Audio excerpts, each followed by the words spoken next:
예수님은 결코 원하지 않는 죽음을 맞이하신 것이 아니라 당신의 의지로 죽음의 길로 나아가셨습니다. 오늘 본문은 예수님의 죽음이 가까웠을 때 예수님께 향유를 부어드린 한 여인에 대한 이야기입니다. 그녀의 신앙적 행동을 통해서 성도들이 예수님께 보여야 하는 가장 합당한 태도와 삶이 무엇인지 살펴보겠습니다. 오늘 본문은 마태복음 26장 6절부터 16절이고요. 그 중에서 6절부터 13절까지 읽겠습니다. 예수께서 베다니 나병 환자 시몬의 집에 계실 때에 한 여자가 매우 귀한 향유 한 옥합을 가지고 나와서 식사하시는 예수의 머리에 부으니 제자들이 보고 분개하여 이르되 무슨 의도로 이것을 허비하느냐. 이것을 비싼 값에 팔아 가난한 자들에게 줄 수 있었겠도다 하거늘 예수께서 아시고 그들에게 이르시되 너희가 어찌하여 이 여자를 괴롭게 하느냐. 그가 내게 좋은 일을 하였느니라. 가난한 자들은 항상 너희와 함께 있거니와 나는 항상 함께 있지 아니하리라. 이 여자가 내 몸에 이 향유를 부은 것은 내 장례를 위하여 함이니라. 내가 진실로 너희에게 이르노니 온 천하에 어디서든지 이 복음이 전파되는 곳에서는 이 여자가 행한 일도 말하여 그를 기억하리라 하시니라. 아멘. 오늘 말씀의 제목은 한 여인의 주님을 향한 마음입니다. 죽음이 가까이 온 것을 아신 예수님은 제자들과 함께 식사 자리를 마련하셨습니다. 그 자리에서 예수님은 이틀 후 6월절에 십자가에서 당신이 죽게 될 것을 말씀하셨습니다. 하지만 제자들은 예수님의 죽음을 이해하지도 그것을 준비하지도 못했습니다. 자, 그런데 한 여인이 예수님의 장례를 준비했습니다. 그는 자신의 가장 귀한 향유를 가지고 예수님께로 왔습니다. 그리고 그 향유를 예수님의 머리에 부었습니다.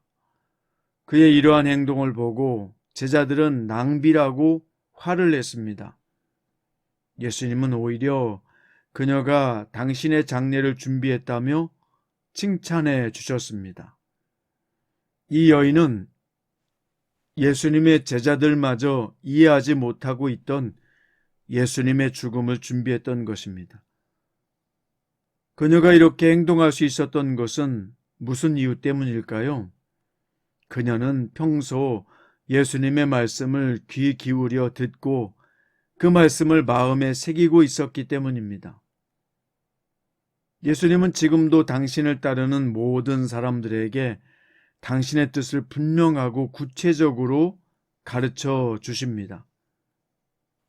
오늘 우리는 많은 설교를 인터넷을 통해 들을 수 있습니다. 또한 성경도 얼마든지 접할 수 있고 들을 수 있습니다. 하지만 단지 많은 말씀을 듣고 아는 것만으로는 우리 신앙이 성숙하다 말할 수 없습니다. 향유를 부은 이름 없는 여인처럼 우리가 예수님의 말씀을 잘 들을 때만, 그리고 그 말씀을 우리 마음에 새길 때만 예수님의 말씀은 우리의 삶에 영향을 끼치게 될 것입니다. 제자들은 자신이 가진 선험적 지식 때문에 예수님의 말씀을 잘 듣지 못했습니다. 하지만 향유를 부은 여인은 자기의 생각을 내려놓고 주님의 말씀을 잘 들었기 때문에 예수님의 죽음을 준비할 수 있었던 것이죠. 오늘 여러분과 저도 우리의 선험적 지식, 경험을 내려놓고 주님의 말씀을 잘 들을 수 있다면 그 말씀은 우리의 삶에 놀랍고 위대한 역사를 시작할 것입니다. 자, 또 이어서 보면요. 향유는 당시에 매우 값비싼 물건이었습니다. 여인은 예수님을 향한 사랑의 마음으로 자기에게 있는 가장 값진 향유를 예수님의 머리에 부었습니다.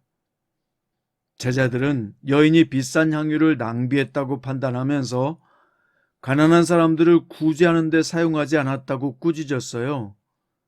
제자들의 이 지적은 잘못된 것입니까? 아닙니다. 가난한 자를 구제하는 일은 하나님의 백성이 감당해야 될 중요한 책임이며 사명입니다.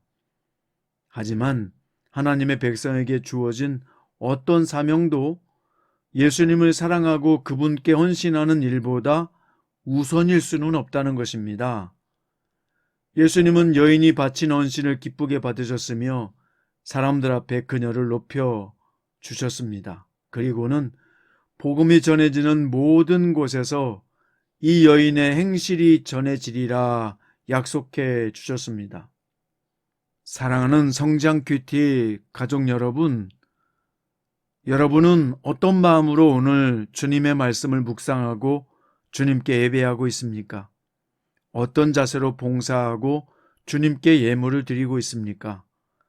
이 한 여인처럼 주님을 사랑하는 마음으로 헌신하고 예배하고 예물을 드릴 때 예수님은 진정으로 기뻐하시고 그 모든 것을 받으실 것입니다. 신명기 말씀에서 하나님은 내 마음을 다하고 목숨을 다하고 힘을 다해서 주 너희 하나님을 사랑하라고 말씀하셨고 예수님도 반복해서 그것을 가르쳐 주셨습니다. 하나님을 사랑하는 것, 그래서 행하는 모든 봉사와 헌신은 하나님이 가장 기뻐 받으시는 봉사와 헌신이 되는 것입니다. 사랑하는 마음으로 예배하십시오. 사랑하는 마음으로 큐티하고 사랑하는 마음으로 찬양하고 사랑하는 마음으로 예물을 드리며 사랑하는 마음으로 이 향유를 보인 여인처럼 주님 앞에 나가야 할 것입니다. 예수님은 우리를 위해 당신의 생명을 아낌없이 주셨기 때문에 그분을 위해 우리가 가진 모든 것을 드린다고 할지라도 그것은 전혀 낭비라 할 수 없습니다. 향유를 부은 여인의 놀라운 헌신을 기억하시고 높여주셨듯이 우리 구주 예수님은 우리가 드리는 작은 사랑과 헌신도 언제나 기쁘게 받으시며 영원히 기억해 주시고 칭찬해 주실 것입니다. 그러므로 사랑하는 마음으로 이 여인처럼 주님 앞에 우리 자신을 드려야 할 것입니다. 말씀의 결론입니다. 우리 구주 되신 예수님을 우리는 마음을 다하고 정성을 다해서 사랑해야 합니다. 향유를 부은 여인은 주님의 말씀을 마음에 새기고 자신이 가장 값진 것을 드림으로 주님을 향한 사랑을 표현했습니다. 우리도 예수님을 향한 사랑을 입술로만 고백할 것이 아니라 말씀에 구체적으로 순종하며 우리의 헌신과 예물과 우리의 정성을 표현해야 할 것입니다. 그리하면 주님은 정말로 기뻐하시고 여러분과 저를 더욱더 복되고 존귀하게 만드실 것입니다. 이 여인의 주님을 향한 사랑이 오늘 여러분과 저에게 충만하게 나타나게 되기를 주의 이름으로 축원드립니다. 기도드립니다. 사랑하는 주님, 주님의 말씀을 잘 듣고 주님의 죽음을 향유를 통해서 표현했던 여인의 모습을 보았습니다. 그녀는 자신의 모든 생각을 내려놓고 주님의 말씀을 잘 들었을 뿐만 아니라 그리고 주님을 사랑하는 마음으로 자기의 귀한 것을 깨서 주님께 드렸습니다. 그것은 오로지 주님을 사랑하는 마음 때문이었습니다. 주님, 우리가 하는 모든 신앙적 행동과 삶에서 하는 모든 일들이 주님을 향한 마음에서 동기가 되어 행동하게 해주십시오. 오늘도 주님을 사랑하는 마음으로 주변 사람들을 사랑하고 이웃을 사랑하고 또한 나 자신을 사랑하고 내 삶을 사랑할 수 있는 사랑이 충만한 성도의 삶을 살게 하여 주시옵소서. 사랑의 우리 주 예수님의 이름으로 기도드립니다.